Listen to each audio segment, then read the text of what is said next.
CPR जानना सबसे महत्वपूर्ण चीज़ों में से एक है, जिससे आप अपने परिवार और दोस्तों की देखभाल करने के लिए इस्तेमाल कर सकते हैं, क्योंकि ज़्यादातर कार्डियक अरेस्ट घर पे ही होते हैं और जब आप जैसे समझने वाले कार्रवाई करते हैं तो जीवित रहने की दर जो है दुगनी हो जाती है। हम जानते हैं कि सीपीआर डरावना या तनावपूर्ण लग सकता है, इसलिए हम आपको कुछ मिनटों में बताने जा रहे हैं कि सीपीआर कैसे करें।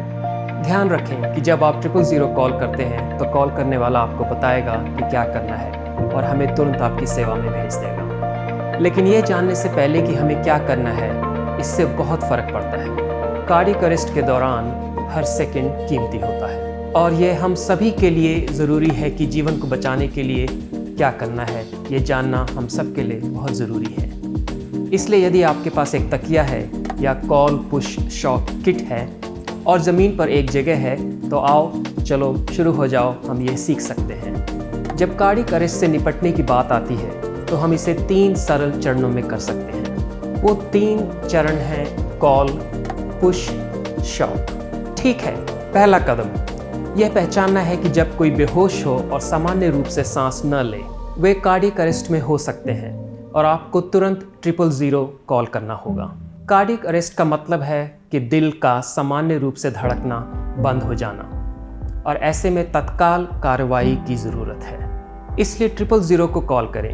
अपने फ़ोन को लाउड स्पीकर पर रखें और कॉल करने वाला आपसे सीपीआर कैसे करें के बारे में बात करेगा। वो आपसे मरीज़ की सांस लेने की जांच करने के बारे में भी कह सकता है, लेकिन इस समय आपके लिए सबसे महत्वपूर्ण बात यह है कि सिर्फ 000 को तुरंत कॉल करें। ठीक है, अब दूसरा कदम छाती पर जोर देना है, जोर से दबाना है और तेज़ दबाना है। और अब मुंह से मुंह लगाने की ज़रूरत नहीं है, बस अपने हाथों का उपयोग करें। अगर आपके साथ कोई और व्यक्ति है तो सीपीआर 2-2 मिनट के लिए करें, क्योंकि यह वास्तव में थका देने वाला है। जब तक हम पहुंचेंगे और अपना कार्यभार संभालेंगे, तब तक आपको इन कंप्रेशंस को जारी रखना होगा। जब आप कंप्रेशंस छाती पे कर रहे हों तो यहाँ कुछ बातों का ध्यान रखें। व्यक्ति को यदि संभव हो तो फर्श पे रखें, सोफे या बिस्तर पे ना रखें। उनकी छाती के बगल में अपने घुटने पर बैठें। अपने घुटनों के बीच की दूरी आपके कंधे की चौड़ाई के बराबर होनी चाहिए। अपने हाथ की हथेली के उभरे हुए हिस्से को छाती के बीच में रखें, सीधे निपल्स के बीच में। अपने दूसरे हाथ को शीर्ष पर रखें और अपनी उंगलियों को इस तरह बंद करें। यह कोशिश होनी चाहिए कि अपनी उंगलियों को छाती से दूर रखें। इससे आपका वजन आपके हाथ के दाहिने हिस्से पर रहेगा। छाती के ऊपर झुकें, अपनी बाहों को सीधा रखें, कोहनियों को बंद रखें। छाती की गहराई का 1/3 नीचे दबाएं। फिर से नीचे धकेलने से पहले छाती को ऊपर उठने दें। सही गति प्राप्त करने के लिए आप बी जीज़ द्वारा स्टे अलाइव गीत का प्रयोग भी कर सकते हैं, या फिर रो रो रो योर बोट और यहाँ तक कि बेबी शार्क का गीत भी इस संदर्भ के रूप में गति प्राप्त करने के लिए इस्तेमाल किया जा सकता है। मूल रूप से आपको प्रति सेकंड लगभग 2 कंप्रेशन करने चाहिए। आइए अब इसे एक साथ करते हैं। Row your boat gently down the stream. डरने की कोई ज़रूरत नहीं है। कोशिश करते रहें और शांत रहें। जितना हो सके उतना अच्छा कंप्रेशन करें और याद रखें कि जब सीपीआर की बात हो, किसी भी प्रकार का सीपीआर बेहतर है बिना सीपीआर की तुलना में। ठीक है, हमने कॉल और पुश पर कवर किया है। अब हम शॉक भाग से निपटेंगे। जब हम शॉक कहते हैं तो हम AED या डिफिब्रिलेटर मशीन के बारे में बात कर रहे हैं। AED ऑटोमेटेड एक्सटर्नल डिफिब्रिलेटर बहुत सारे शॉपिंग सेंटर, स्कूलों और सार्वजनिक स्थानों पर पाया जा सकता है। यह जानना कि आपका निकटतम AED कहाँ है, यह बहुत महत्वपूर्ण है। समुदाय में कई प्रकार के AED हैं। यह विभिन्न प्रकारों में से एक है, लेकिन वे सभी इस्तेमाल करने में आसान हैं। बस हमेशा इस संकेत के लिए आप हमेशा एक नज़र रखें। इसलिए यदि आपके पास एक AED है या कोई आपके लिए एक AED ला सकता है, तो यहाँ कुछ चीज़ें हैं जिन्हें आपको करने की आवश्यकता है। इसे चालू करें और निर्देशों का पालन करें। ये बहुत आसान है।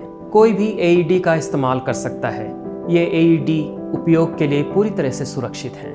AED मरीजों के दिल का विश्लेषण करते हैं और केवल ज़रूरत पड़ने पर झटका या शॉक देते हैं। आपको AED का उपयोग करने के लिए किसी प्रशिक्षण की ज़रूरत नहीं है। यह एक स्वचालित आवाज़ है जो आपको बताएगी कि क्या करना है।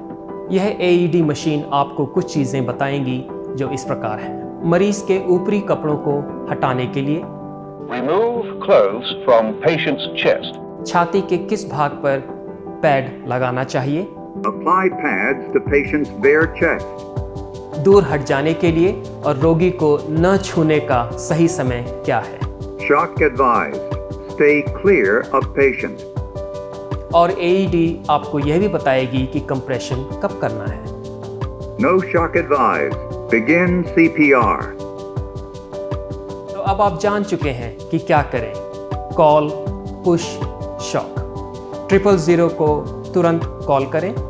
निपल्स के बीच में छाती पर जोर से और तेजी से पुश करें, कंप्रेशन करें और झटका या शॉक दें अगर एक AED उपलब्ध है। याद रखें, जब आप 000 कॉल करते हैं तो कॉल करने वाला आपको बताएगा कि वास्तव में क्या करना है और हम जितनी जल्दी हो सकें आप तक पहुंचने की कोशिश करेंगे। CPR सीखने के लिए और AED का उपयोग कैसे करें, यह जानने के लिए आज आप मुझसे जुड़े।